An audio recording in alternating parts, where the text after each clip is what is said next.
buhay, kung isi-share niya yan sa ibang contestants, talagang marirealize talaga nila na, wow, as in, bigatin talaga. You know, everything I do, Sige mo gawa ta. under my family, Oh, sige mo balik lang ta. experiences. I do. Ano naman na bata? Tarong di bata. Share to people.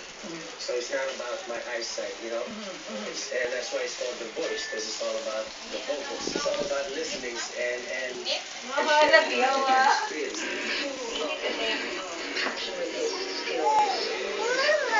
Dani ang dire ka dito mama. Hi, Gian! Hi! Lotam shock, lotam shock.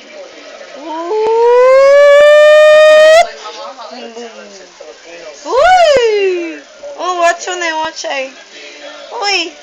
Tanam, sige pa ako. Ay, kalo. Uy, manang bata ako. Oh, nay.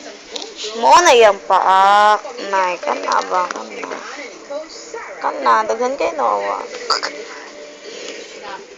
Mo na si Gian. Hintamsak. Bilang isang kapamilya, Ay, may lang sara sa nakakatuwang isipin na sa loob pala Lain sa na rin na pagtulong sa niya dito sa industriya ay malayo na 10 years na siya? ating pop star princess na si Sarah Geronimo. Net, pila ka na. 10 net na. Pangat, pakimati, anak. Isa ba? Sa mura niyang edad, boses na ang naging puhunan ni Coach Sarah at upang maabot ang kanyang pangarap. Nga na, arap ba ito nga tayo? Ilak na ito at Sa Jilin daw yung kontrangan to po. Natutunan pa lang yata ako ng mami ko. Talagang, ito na yung gusto ko. Ito na yung pangarap ko.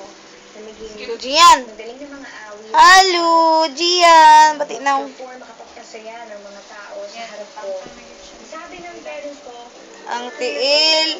Ang batang tiko o tiil. nakita na nila yung hilig Bow. ko sa music.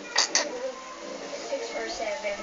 Naging booked ako. Sa problema ng bata. Mahilig ako sa mga damit na makikintab.